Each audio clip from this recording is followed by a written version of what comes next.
Eh bien, nous voici de retour pour la troisième partie du marathon, sur 4 parties pour cet après-midi.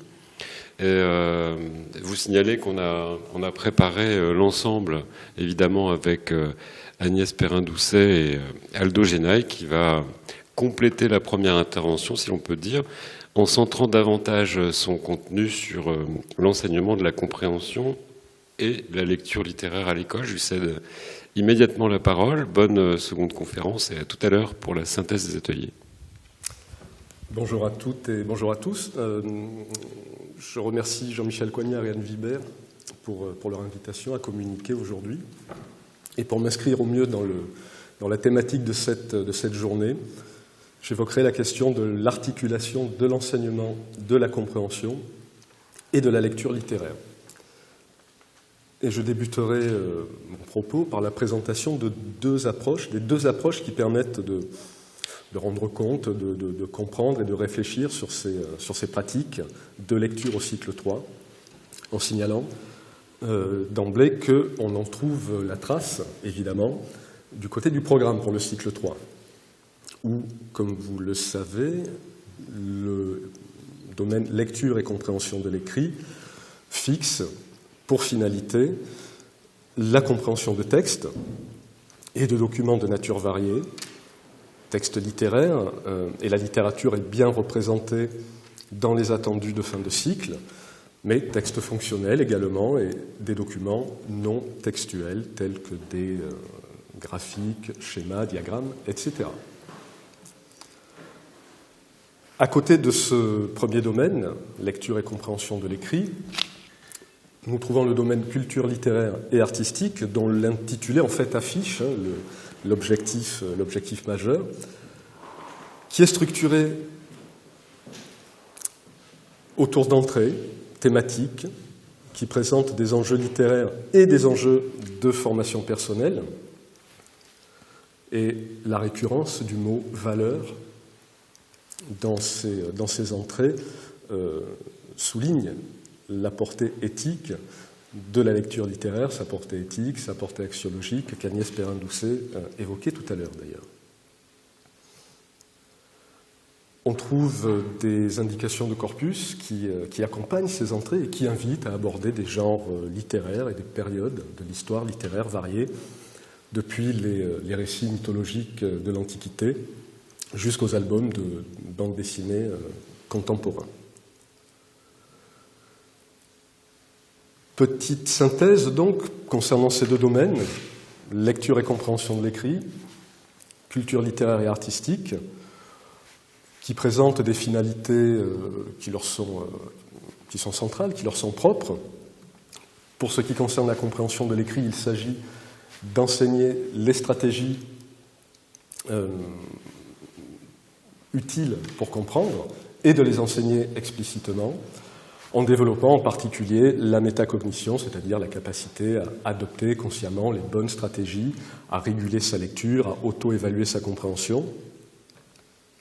Et puis du côté de la culture littéraire et artistique, centrée donc sur la littérature, dont on rappelle qu'elle participe à la construction de soi, il s'agit évidemment de comprendre ces textes, mais aussi de les interpréter et de se les approprier, tout en veillant à développer le goût et à susciter l'intérêt pour la lecture, avec pour objectif, en particulier, la constitution d'une première culture littéraire et artistique. Dans le champ de la recherche, en didactique du français et de la littérature, un article de Marie-France Bishop s'intéresse justement à caractériser ces deux approches qui s'inscrivent au sein du modèle actuel de l'enseignement des textes littéraires. Pour resituer un peu cet article, l'auteur adopte une perspective historique et didactique et s'efforce, notamment à la lecture des textes officiels, des programmes successifs, d'identifier et de situer dans le temps donc différents modèles d'enseignement, caractérisés par des corpus privilégiés, des finalités et des démarches, des modalités qui elles-mêmes varient avec ces modèles. Alors je passe rapidement sur les différents modèles qu'elle dégage, elle en dégage 3 en tout. Premier modèle, c'est celui de la lecture expressive. Le second, chronologiquement parlant, c'est le modèle de la lecture silencieuse, et celui sur lequel je vais m'arrêter, puisque c'est le modèle dans lequel nous exerçons, nous nous situons actuellement, c'est un modèle qui est centré sur l'activité du lecteur. Cela dit, dans ce modèle, on peut distinguer deux approches. Une approche qui s'intéresse en priorité aux processus cognitifs et métacognitifs qui sont en jeu dans la compréhension des textes lus, et une autre approche qui envisage la lecture littéraire comme une expérience singulière et cependant partageable dans la communauté interprétative de la classe. Alors évidemment, la question que soulève Marie-France Bishop, c'est est-ce que nous avons affaire à un modèle unifié où cohabiteraient ces deux approches, ou est-ce qu'on a affaire en fait à deux modèles? La question se pose parce que les références, les sources théoriques, les références de ces deux modèles ne sont pas les mêmes, les finalités ne sont pas identiques non plus.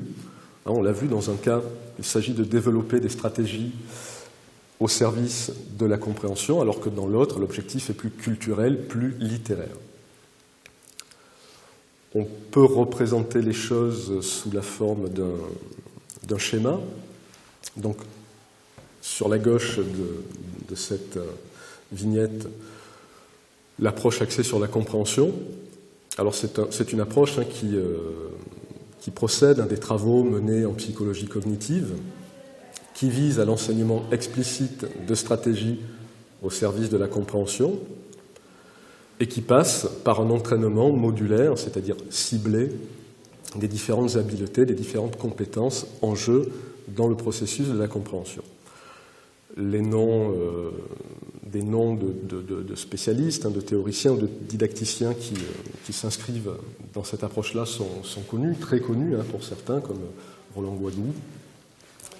Et du côté de la lecture littéraire, eh bien, c'est une approche qui s'enracine dans les théories dites de la réception.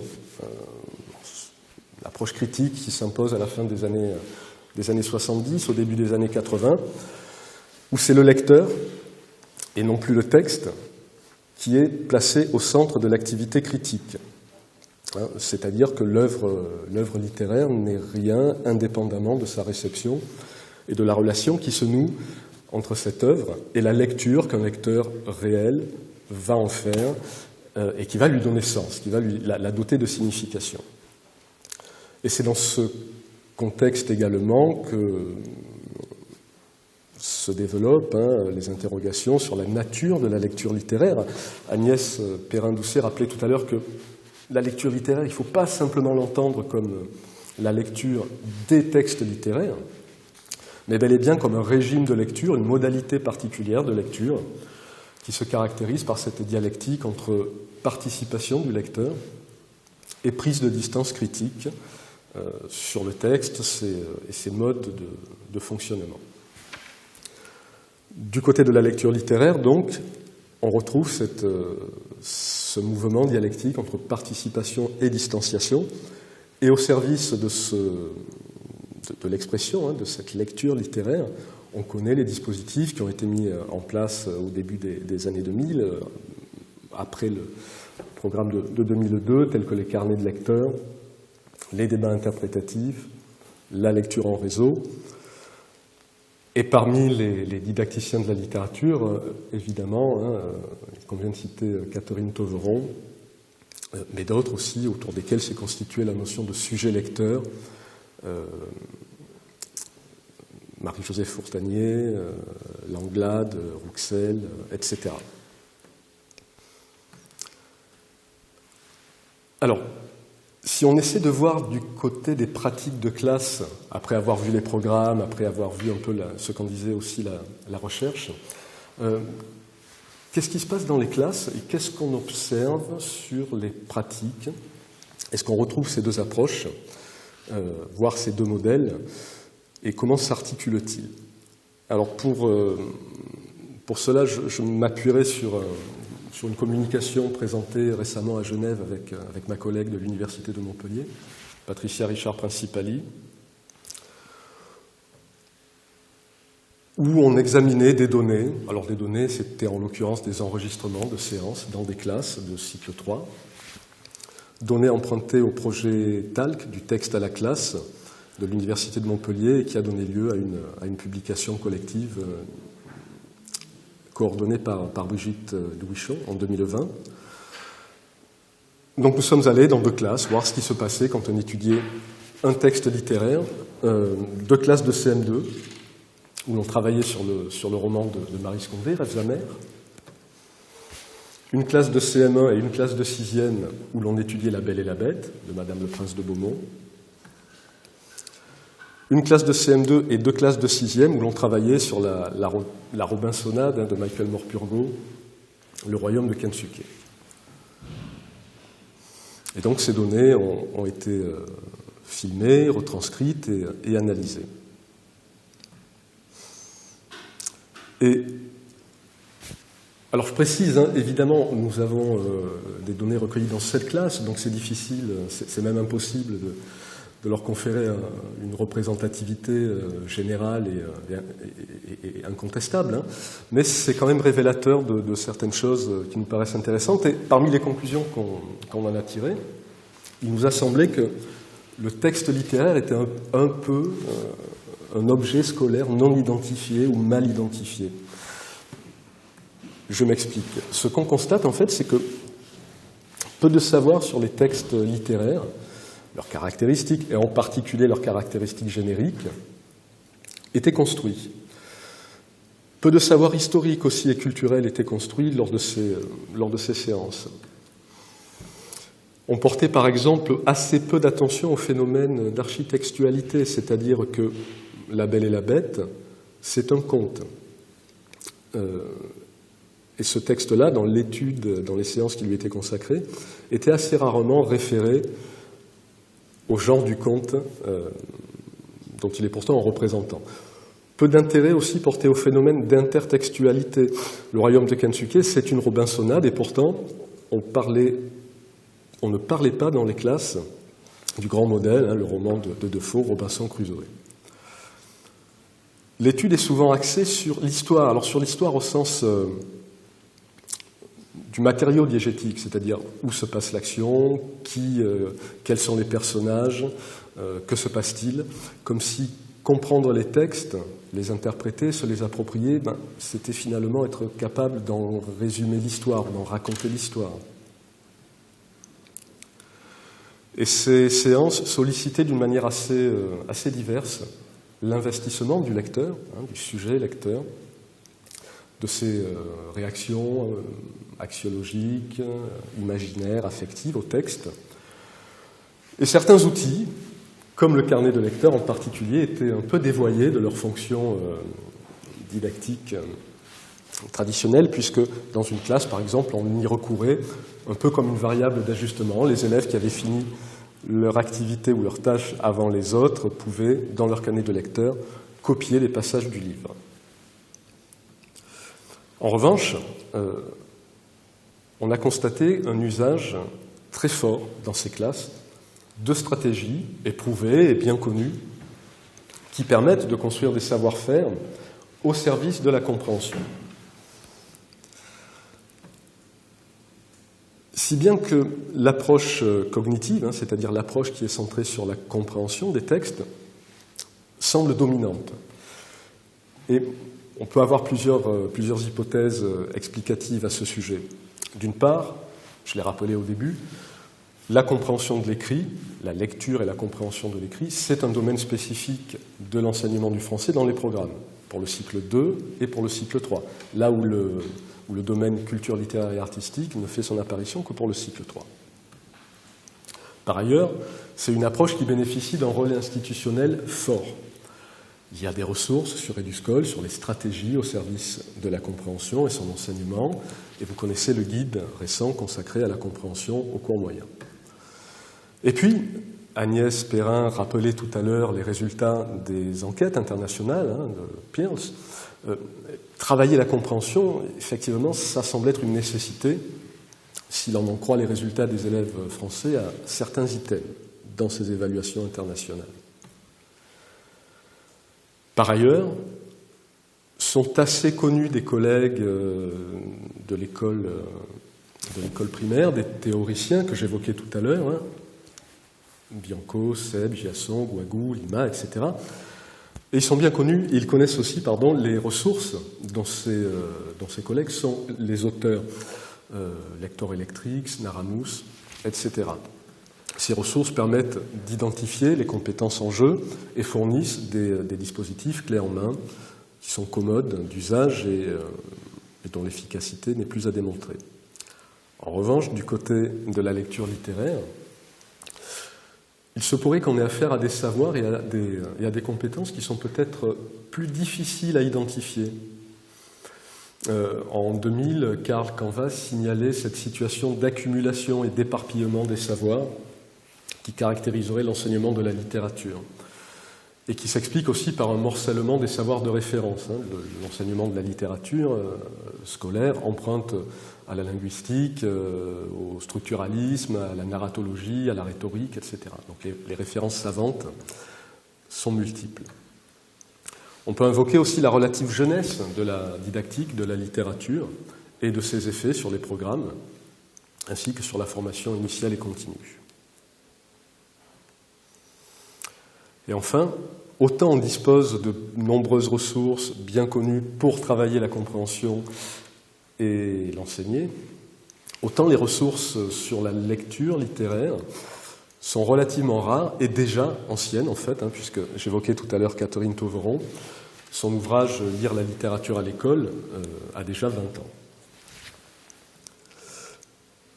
Alors cependant, il est nécessaire de prendre en compte les caractéristiques de la lecture littéraire, cette dialectique entre participation du lecteur et distanciation, et de tenir compte également, et on a vu que c'était peu le cas dans les 7 classes où nous avions enquêté, de tenir compte également de la dimension littéraire des textes, de leur littérarité, leur caractère fictionnel, leur dimension esthétique, les phénomènes d'intertextualité aussi qui font que tout texte littéraire dialogue avec d'autres textes, les effets de polysémie, etc.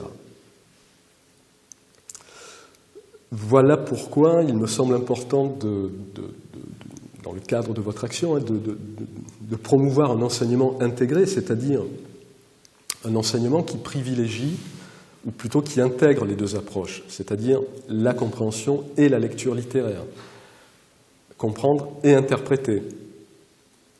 Entraîner à la compréhension, en particulier par le développement des stratégies qu'on évoquait tout à l'heure, et réinvestir ces stratégies en séance de littérature.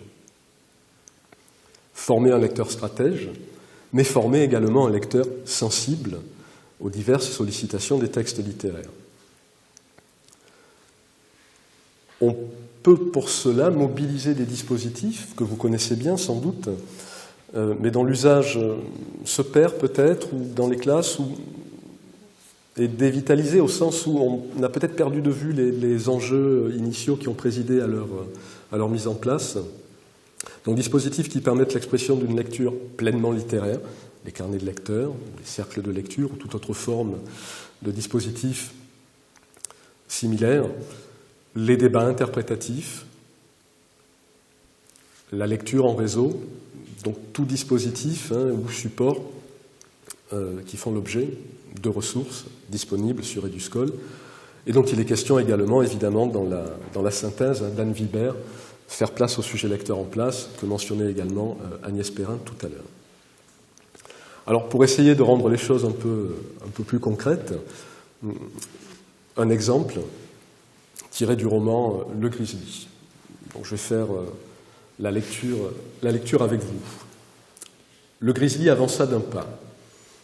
Puis, de ce mouvement lent et gracieux qui lui était particulier, il se dressa de toute sa hauteur. Même à cet instant, Langdon dut s'avouer que le grizzly était un animal magnifique. Quant à lui, il ne bougea pas. Plutôt que d'être déchiqueté, il sauterait de la corniche avec peut-être une chance sur 1000 de ne pas être tué dans sa chute. Peut-être aussi aurait-il eu une autre chance, celle de s'accrocher à une saillie. Tyr, lui, était désorienté. Voilà que tout à coup, à l'improviste, il se trouvait en présence d'un homme, de celui qui, justement, lui avait donné la chasse et l'avait blessé. Cet homme était si près de lui qu'il n'avait qu'à étendre la patte pour le broyer. Et comme il paraissait faible et pâle maintenant, qu'était donc devenu son mystérieux tonnerre et ses éclairs qu'il savait si bien lancer? Pourquoi gardait-il le silence? Le dernier des chiens eût tenu tête plus hardiment, il aurait montré les dents et grondé, il se serait battu. Puis, toujours lentement, comme avec une hésitation, Tyr fit volte-face. Il grogna une dernière fois. Ses babines se retroussèrent encore un peu, sans conviction. Décidément, il ne voyait là aucun motif à bataille, puisque ce nain blême, accroupi sur le roc, semblait incapable de lancer un défi. Évidemment, pour comprendre ce texte, vous avez mobilisé plusieurs habiletés. Tout d'abord, des compétences de décodage qui permettent tout simplement de lire le texte. Des compétences linguistiques, en particulier lexicales. Vous avez repéré des mots que vous avez mis en réseau, roc, corniche, saillie.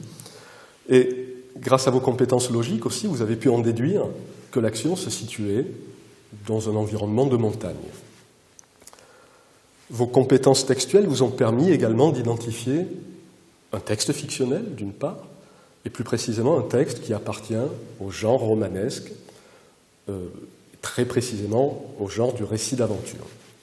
Et ce sont les mêmes compétences textuelles qui vous ont permis de comprendre que, malgré la variété des désignations utilisées, Tyr, le grizzly, Langdon, l'homme, un emblème, il, celui-ci, etc., on n'avait en fait affaire qu'à 2 personnages et pas plus.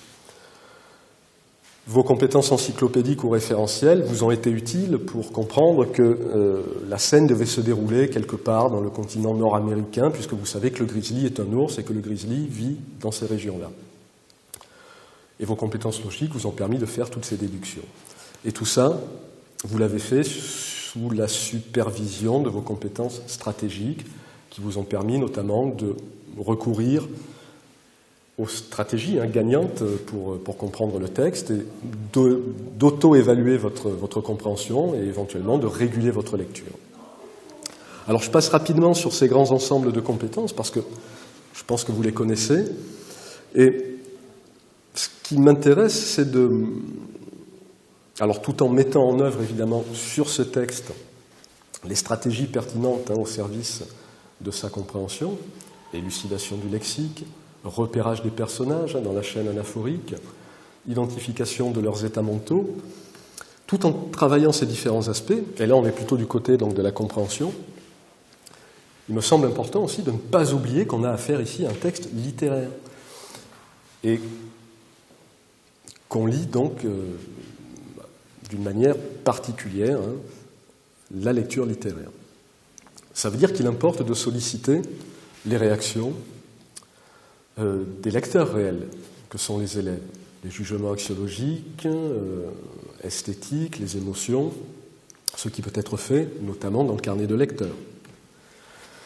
Il me paraît important aussi de manifester les échos que ce texte peut entretenir avec d'autres œuvres, pas uniquement littéraires d'ailleurs, mais aussi cinématographiques. C'est ce que permet de faire la lecture en réseau. Et de confronter les réceptions singulières du texte dans la classe, notamment par l'intermédiaire du débat interprétatif, et on peut se demander, par exemple, pourquoi le grizzly épargne-t-il le chasseur?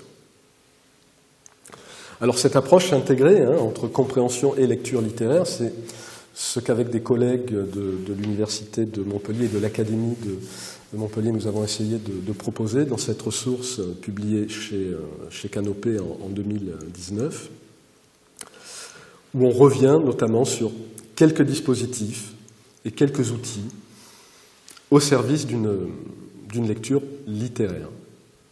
J'évoquais tout à l'heure le carnet de lecteur, dont je rappelle les fonctions, fonctions ontologiques, garder une trace des lectures effectuées pour construire et structurer une culture littéraire et artistique. Fonctions que je qualifierais d'expressives, puisqu'elles permettent aux élèves d'exprimer des émotions de lecture, de formuler des jugements esthétiques, axiologiques. Là, on est du côté de la participation, donc, dans la lecture littéraire. Mais une fonction herméneutique, c'est-à-dire utile à l'interprétation, puisque le matériau qu'on va récolter dans les carnets de lecteurs peuvent aussi fournir matière au travail interprétatif. Je vous renvoie à la ressource publiée sur Eduscol sur le sujet du carnet de lecteurs. Un exemple, dans cette classe de CM1 où l'on travaille sur La Belle et la Bête, les élèves sont invités à dessiner le monstre tel qu'il se le représente. Donc pour l'un, cette bête est innocente et ce sont les humains qui la maltraitent. Pour l'autre, la bête est méchante, cruelle, même si elle est bien habillée. Et la dernière, une apparence assez monstrueuse aussi. Alors, outre que les élèves peuvent exprimer donc leur participation, leur immersion dans le texte, on obtient ici matière à débat, puisque c'est l'occasion de problématiser la lecture. Qu'est-ce qui nous permet de dire que la bête est innocente? Qu'est-ce qui nous permet de dire que la bête est méchante et cruelle? Peut-être qu'il est intéressant de revenir au texte pour voir ce que le texte nous en dit, et on a là matière à débat également. La lecture en réseau, au service de la construction d'une lecture littéraire. Je cite ici une ressource disponible sur Eduscol, dont j'ai noté la référence. Construire et structurer une culture littéraire par des activités de comparaison de textes au sein d'un regroupement qui peut mettre en lien un texte source à ses adaptations, à ses parodies, à ses réécritures, qui peut être structuré également autour d'un personnage stéréotypique ou archétypal, la sorcière, le loup, l'ogre, un réseau constitué autour des œuvres d'un même auteur, ou bien, tout va bien, ou bien un réseau autour de textes qui présentent un motif commun, une configuration commune. Là aussi, une ressource est disponible sur Eduscol. Et le débat interprétatif, dont le but est de construire par la confrontation des différentes lectures individuelles une lecture commune qui, tout en étant ouverte à différentes interprétations, se développe dans le respect des droits du texte. Alors pour qu'il y ait débat interprétatif, il faut qu'il y ait d'une part matière à débat, c'est-à-dire qu'on doit identifier dans le texte une question, un problème d'interprétation, de compréhension, qui va cadrer et qui va donner du sens au débat. Et il faut que les élèves également aient matière à réflexion, qu'ils puissent s'appuyer pour mener le débat sur des notes, sur des écrits réactifs rédigés après la lecture, ou sur des traces prises directement sur le texte. Là aussi, plusieurs ressources sont disponibles, et il me semble qu'il est intéressant de rappeler l'existence de ces dispositifs et des ressources qui permettent d'en rappeler les enjeux et les modalités. En guise de conclusion, je crois qu'il faut se garder de deux écueils. L'un qui consisterait à délittérariser les textes littéraires, c'est-à-dire à oublier leur épaisseur symbolique, leur dimension culturelle, les sollicitations imaginaires qu'ils exercent également sur tout lecteur. Il s'agit évidemment de comprendre ces textes, mais d'associer à cet objectif de compréhension un objectif d'interprétation, et pour citer Anne Vibert, d'appropriation des œuvres par une lecture personnelle, prolongée et sensible. Mais l'autre écueil serait de renoncer à stabiliser, c'est-à-dire à institutionnaliser, une lecture collectivement construite dans le respect des droits du texte. Or, on constate, pour des raisons diverses d'ailleurs, que dans le travail conduit en classe sur les textes littéraires, fréquemment, la parole de l'enseignant ou de l'enseignante a tendance à disparaître au profit de celle de l'élève, y compris lorsque cette parole paraît problématique au regard de la compréhension. Comme si l'on admettait que le texte littéraire puisse avoir une ouverture maximale et qu'on renonçait à toute forme d'autorité interprétative qui viendrait quand même, à la fin de la séance, stabiliser une interprétation ou plusieurs interprétations recevables, mais respectueuses du texte. Voilà, il me semble que c'est dans le chenal entre ces deux écueils que travail sur la compréhension et lecture littéraire peuvent naviguer de concert. Et je terminerai par une petite citation de Catherine Toveron, là, qui nous rappelle que la lecture littéraire est une activité à la fois cognitive et culturelle, et une activité dans laquelle le cognitif est largement piloté par le culturel. Je vous remercie et je vous livre une petite bibliographie que vous retrouverez donc sur le diaporama.